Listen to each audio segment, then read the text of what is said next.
नमस्कार. रेडिओ विश्वास 90.8 community radio, तुमचं जगणं तुमचा आवाज. श्रोते हो, जाणता हृदय हे या कार्यक्रमात श्री साईबाबा हार्ट इन्स्टिट्यूट आणि रिसर्च सेंटरचे हृदयरोग तज्ज्ञ अनिरुद्ध धर्माधिकारी सर आज आपल्याकडे आलेले आहेत आणि त्यांच्याशी आपण गप्पा मारणार आहोत.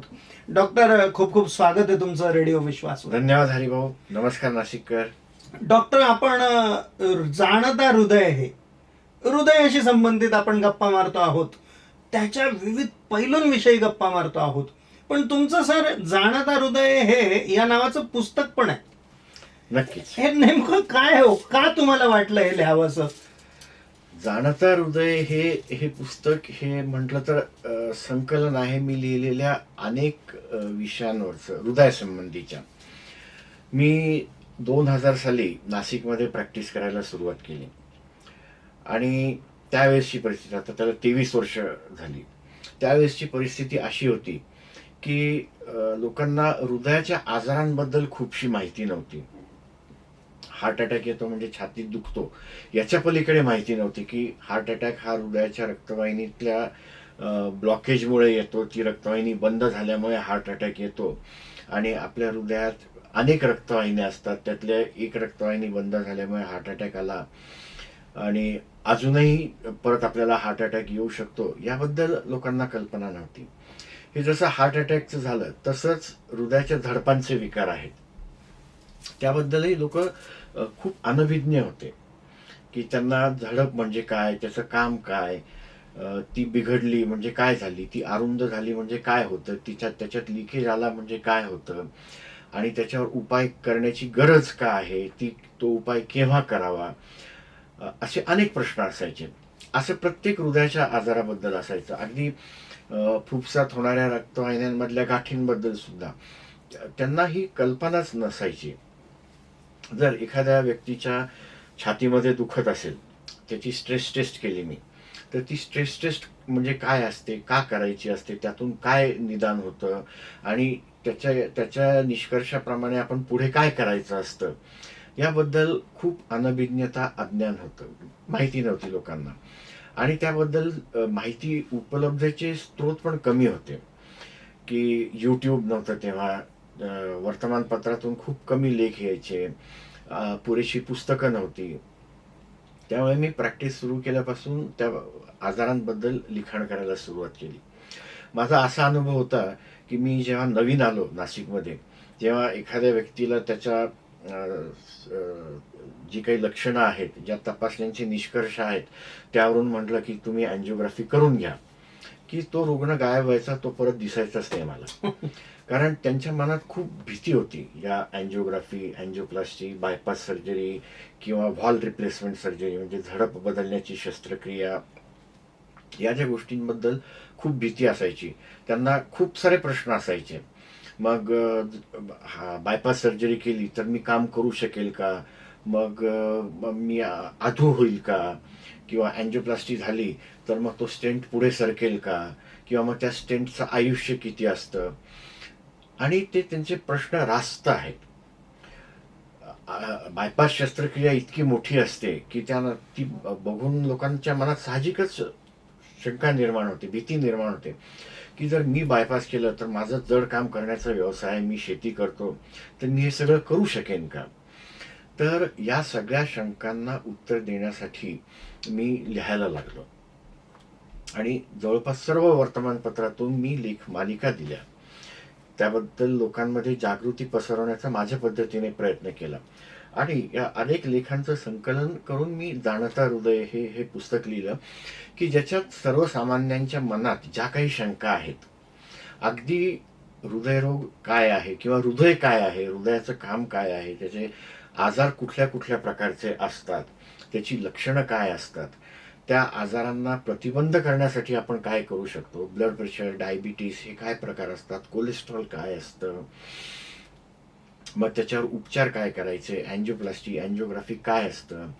लोकांना वाटतं अँजिओग्राफी म्हणजे आमच्या धमन्यातून तुम्ही सळाया घालतात. तसं नसतं ते.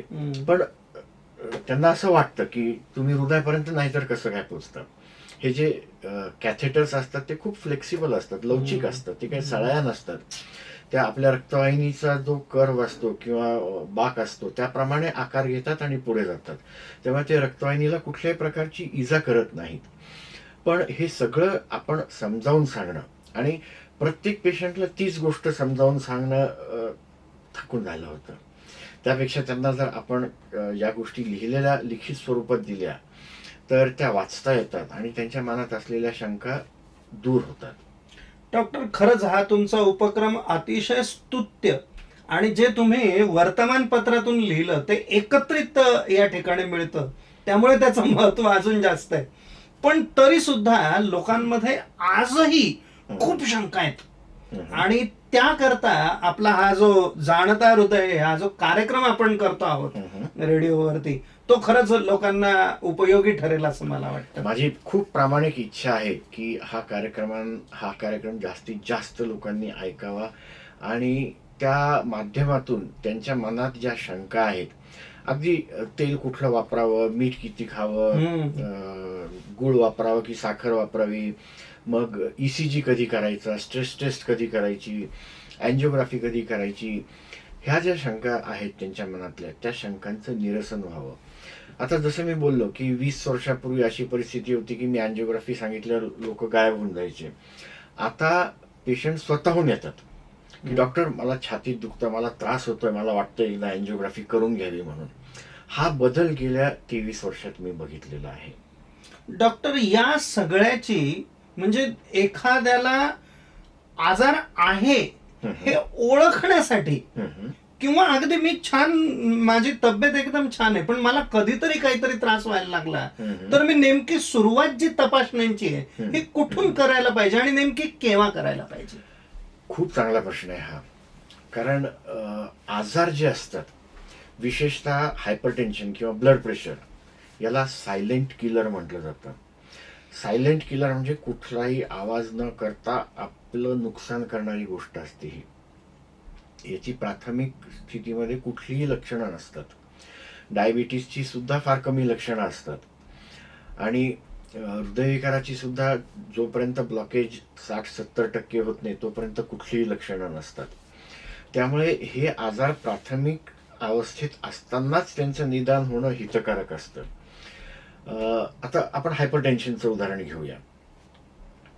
अगदी लहान मुलांना म्हणजे शाळेतल्या मुलांना मी सांगितलं की मानसिक तणाव वाढत चाललेला आहे आणि त्याच्यामुळे ज्या स्पर्धेच्या युगामुळे त्यांच्या तणावाचा परिणाम त्यांच्या शरीरावर होतो, हृदयावर होतो, त्यांचं ब्लड प्रेशर वाढायला लागतात. आज माझ्याकडे कित्येक मुलं आहेत 11वी-12वीतली किंवा ग्रॅज्युएशन करणारी की ज्यांना ब्लड प्रेशर आहे. याच्यात आनुवंशिकता हा भाग जरी असला तरी इतक्या कमी वयात होण्याचं कारण हे मानसिक तणाव आहे.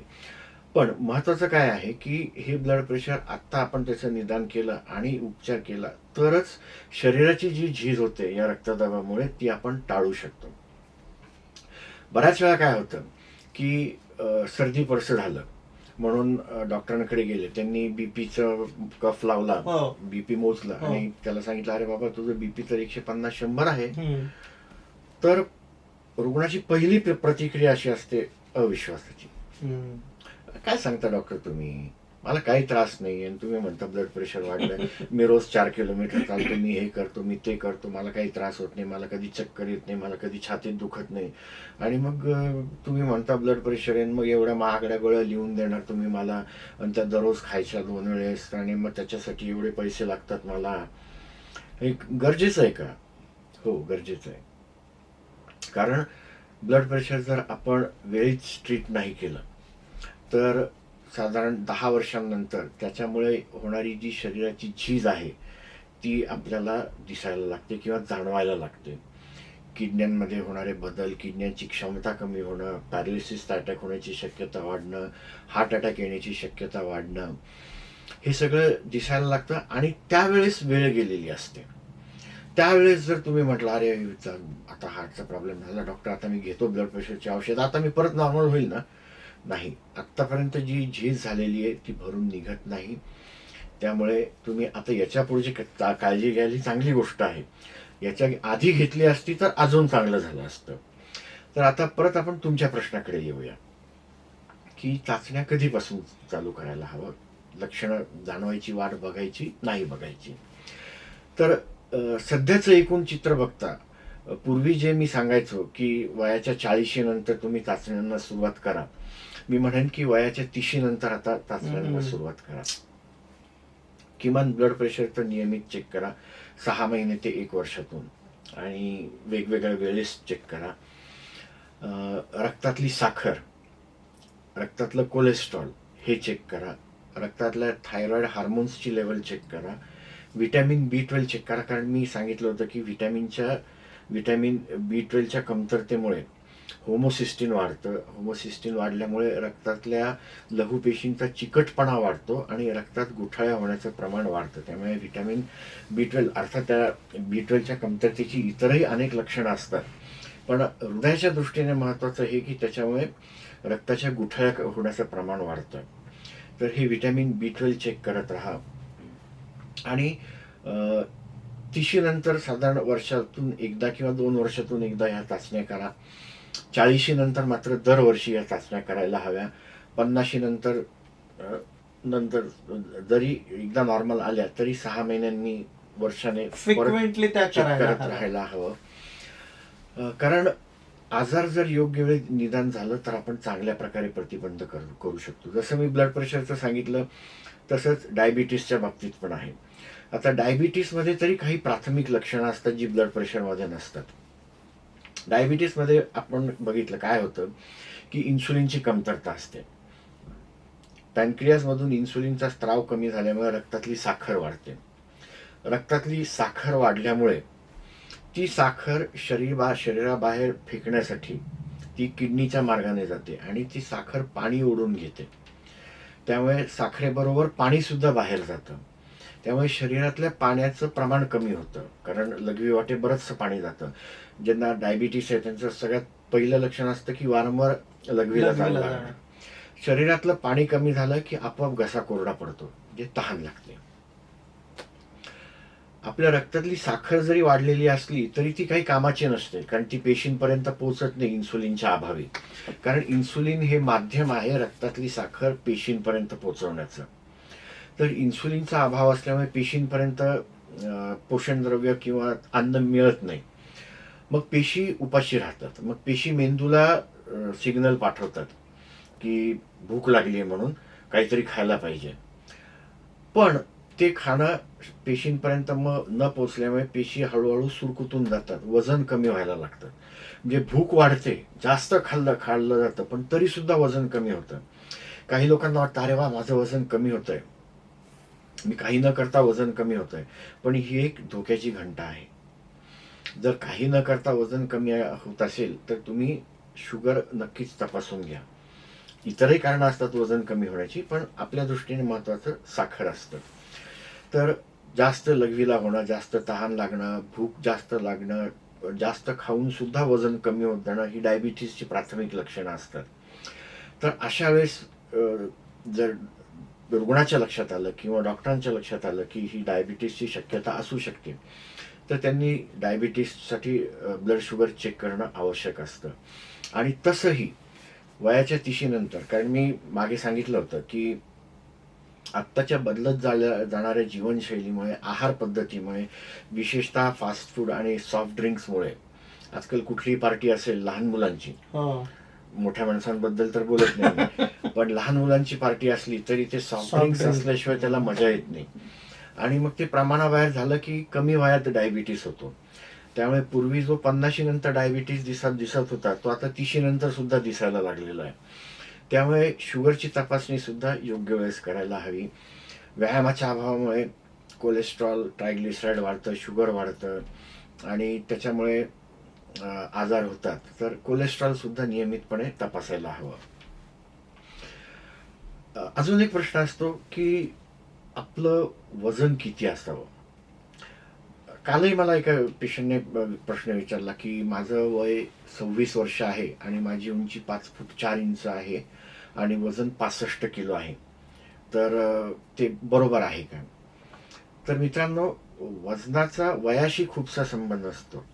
वजन उंचीवर अवलंबून असतं, म्हणजे उंचीप्रमाणे असायला हवं. दोन सोपे फॉर्म्युले आहेत जे आपण सहज लक्षात घेऊ शकता. एक म्हणजे आपली जितकी उंची सेंटीमीटरमध्ये आहे त्याच्यातून 100 वजा करायचे आणि तितकं किलोग्रॅम वजन आपलं बरं. आयडियल असायला क्या हवं, बात. पुणे अधिक 10%. सोपं सोपं हा, सोपं सूत्र आहे हे. दुसरं एक सूत्र आहे की आपलं उंची जेवढ्या इंचांमध्ये आहे, आता जसं मला त्या कालच्या पेशंटने सांगितलं 5.4 इंच, म्हणजे 64 इंच उंची, तर तुमचं वजन 64 किलो असायला हवं. अच्छा, जेवढे इंच आहे तेवढे किलो उणे अधिक 10%. बरोबर. कारण लठ्ठपणा हा सुद्धा हृदयविकारासाठी एक घातक घटक आहे. मग या 10%च्या वरती किती वजन जास्त आहे, म्हणजे आता 64च्या 10% 6.4 म्हणजे 70 किलोच्या वरती किती आहे वजन. जर त्याच्यावरती अजून 10% असेल तर सौम्य लठ्ठपणा, त्याच्यावरती 20% असेल तर मध्यम लठ्ठपणा आणि 30% असेल तर अतिलठ्ठपणा. तर अतिलठ्ठ व्यक्तींमध्ये हृदयविकार होण्याची शक्यता जास्त असते. अर्थातच मध्यम आणि सौम्य लठ्ठपणामध्ये सुद्धा असते. याचं कारण असं की आपल्या शरीराचं जेवढा आकारमान तर तेवढा रक्तपुरवठा करण्याची जबाबदारी बिचाऱ्या हृदयावर येते. की तुमचं वजन जर 64 किलो असायला हवं, तुमचं आहे 94 किलो, तर तेवढ्या 94 किलोला रक्तपुरवठा जिवंत ठेवण्यासाठी, काम करतं ठेवण्यासाठी हृदयावर ताण पडतो, ब्लड प्रेशर वाढतं आणि चरबी जेवढी जास्त तेवढा इन्सुलिनचा प्रभाव कमी होत जातो, म्हणजे इन्सुलिन कमी प्रभावी होतं. इन्सुलिनचा स्त्राव जरी नॉर्मल असला तरी त्याचा प्रभाव कमी होतो, त्याला इन्सुलिन रेझिस्टन्स असं म्हणतात. तर ज्या व्यक्ती लठ्ठ असतात किंवा ज्यांचं वजन प्रमाणापेक्षा जास्त असतं त्यांच्यामध्ये या इन्सुलिन रेझिस्टन्सचं प्रमाण जास्त असतं, की आपण रक्तातली इन्सुलिनची पातळी जरी मोजली आणि ती नॉर्मल भरली तरी ते तितकं प्रभावीपणे काम करत नाही. त्यामुळे आपलं वजन सुद्धा हृदयविकाराच्या दृष्टीने खूप महत्त्वाचं असतं, कारण जास्त वजन असेल तर ब्लड प्रेशर वाढतं, जास्त वजन असेल तर इन्सुलिन रेझिस्टन्स होतो आणि त्यामुळे मधुमेहाची शक्यता वाढते, रक्तातली साखर वाढते. आणि आपण बघितलं आहे की उच्च रक्तदाब किंवा हाय ब्लड प्रेशर आणि मधुमेह हे दोन्हीही हृदयविकारासाठी रिस्क फॅक्टर्स किंवा घातक घटक आहेत. त्यामुळे वजन सुद्धा आपण जसं शुगर चेक करतो, जसं ब्लड प्रेशर चेक करतो, तसं वजन सुद्धा नियमित चेक करायला हवं. आपल्याकडे चार्ट असायला हवा की आपलं वजन आपल्या उंचीच्या हिशोबात किती असायला हवं. वजनाचा आणि वयाचा फारसा संबंध नसतो. डॉक्टर, आपण आता बोलताना सांगितलं की जेव्हा मधुमेह होतो तेव्हा वारंवार लघवीला पाण्याचा संबंध सांगितला. बरोबर.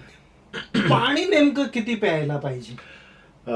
बघा, आपल्या शरीराला चय अपचय म्हणजे मेटाबॉलिझमसाठी जितकं पाणी लागतं, जे मूत्रमार्गे उत्सर्जित केलं जातं ते तासाला 60 ml, अच्छा. म्हणजे 24 तासामध्ये 1440 ml. ते अधिक आपण जेव्हा श्वसन करतो तेव्हा जे बाष्प आपल्या फुफ्सातून जातं ते दिवसाला 500 ml, म्हणजे जवळपास 2 लिटर ही आपल्या शरीराच्या चयापचयाची गरज असते. तर किमान 2 लिटर पाणी हे पिलं गेलंच पाहिजे, पण सरासरी 3 लिटर पाणी पिणं हे आपल्या शरीराला फायदेशीर असतं. जे अतिरिक्त असतं ते मूत्रमार्गे उत्सर्जित होऊन जातं. कारण काही जण म्हणतात की पाणी भरपूर प्यायला हवं, बरोबर, 5-7 लिटर तुम्ही पाणी प्या, नाही, आणि 5-7 काही जण म्हणतात की पाणी जेवढं कमी प्याल तेवढं चांगलं. मग त्यापेक्षा म्हणजे शरीर आपलं जे सांगतं, भूक लागली खाणं, बरोबर, तहान लागली पाणी पिणं, बरोबर. हे योग्य नाही का? काही अंशी योग्य आहे, पण आपण जसं म्हणतो की भूक जरी नसेल तर ठराविक वेळी थोडंसं खाल्लं पाहिजे, कारण जर खूप वेळ पोट रिकामं ठेवलं तर ॲसिडिटीचा त्रास होतो. तसंच पाण्याच्या बाबतीत सुद्धा मी पेशंट्सना सांगतो की तुम्ही औषध समजून पाणी प्या, की तुम्ही सकाळी उठल्यानंतर जी औषधं घेता, दुपारी ज्या गोळ्या घेता किंवा संध्याकाळी ज्या गोळ्या घेता, तसंच दर 2 ते 3 तासांनी 1 ग्लास पाणी पिण्याची सवय ठेवा. कारण त्या पाण्याने आपलं रक्ताभिसरणाला चालना मिळते, आपल्या किडनीजना चालना मिळते. आपल्या शरीरात जे युरिया, क्रिएटिनिन किंवा मेटाबॉलिझममधून निर्माण होणारे घटक द्रव्य की जे शरीराबाहेर फेकण्याची गरज असते ते फेकले जाण्यास सोपं होतं जर आपलं पाण्याचं प्रमाण जास्त असेल. पण अति पाणी पिणं सुद्धा घातक असतं, कारण जास्त पाणी पिल्यामुळे आपल्याला शरीरातले जे घटक असतात, खनिज किंवा जीवनसत्व, ते डायल्यूट होऊन जातात आणि आपलं सोडियम जर डायल्यूट झालं, ज्याला डायल्युशनल हायपोनॅट्रेमिया असं म्हणतो, म्हणजे सोडियम जास्त पाण्यामुळे डायल्यूट झालं तर त्याचे विपरीत परिणाम दिसायला लागतात. त्यामुळे 5-7 लिटर पाणी मी कधीच रिकमेंड करणार नाही. काही लोक असं मानतात की सकाळी 4 लिटर पाणी प्यायचं, त्याने वजन कमी होतं लवकर. तर हा थोडा आघोरी प्रकार झाला. आपल्याला कदाचित ऐकून गंमत वाटेल, पण आपण जेव्हा 1 लिटर पाणी उत्सर्जित करतो तेव्हा शरीराच्या 50 कॅलरीज कंझ्युम होतात. कारण पाणी आपण पिणार, पोटामध्ये जाणार, आतड्यामध्ये जाणार, त्यात रक्तातून शोषलं जाणार, सगळ्या शरीरात फिरणार, किडनीकडे जाणार, किडनीच्या पेशी ते ओढून घेणार, मूत्रमार्गाकडे टाकणार, त्या मूत्रमार्गाचं कॉन्ट्रॅक्शन वेव्ज असतात, त्या वेव्सला एनर्जी लागते आणि असं करत ते शरीराबाहेर फेकलं जातं. तर 1 लिटर पाणी शरीराबाहेर फेकण्यासाठी आपण 50 कॅलरीज किंवा उष्मांक खर्च करतो. जर 4 लिटर पाणी शरीराबाहेर फेकायचं झालं तर अर्थातच 200 कॅलरीज खर्च होतात आणि वजन कमी होण्यास मदत होते, याबद्दल वादच नाही. पण तरी माझ्या दृष्टीने हा थोडा आघोरी प्रकार झाला की फक्त वजन कमी करण्याच्या दृष्टीने दररोज सकाळी 4 लिटर पोटी पाणी प्यायचं. बरेच लोक करतात, अनेक प्रकार असतात, अनेक फॅड असतात, पण ते काळाच्या ओघात टिकत नाहीत, कारण ते सायंटिफिक नसतात, वैज्ञानिक नसतात आणि आपल्या शरीरशास्त्राला अनुसरून नसतात. पण तुम्ही सांगितलं त्याप्रमाणे 2 लिटर हा एक आयडियल मिनिमम, तेवढं मिनिमम प्यायलाच हवं. डॉक्टर, खूप खूप धन्यवाद. खूप छान माहिती आपण आमच्या श्रोत्यांना देतात. आपण असंच कंटिन्यू पुढे चालू ठेवूयात. तुमचे खूप खूप धन्यवाद. धन्यवाद हरिभाऊ, धन्यवाद नाशिककर. श्रोते हो, जाणता हृदय हे या कार्यक्रमात आपण श्री साईबाबा हार्ट इन्स्टिट्यूट आणि रिसर्च सेंटरचे प्रख्यात हृदयरोगतज्ञ डॉक्टर अनिरुद्ध धर्माधिकारी यांच्याशी गप्पा मारत होतो. पुन्हा आपण भेटणार आहोत, तेव्हा तोपर्यंत ऐकत रहा रेडिओ विश्वास 90.8 कम्युनिटी रेडिओ. तुमचं जगणं, तुमचा आवाज. धन्यवाद.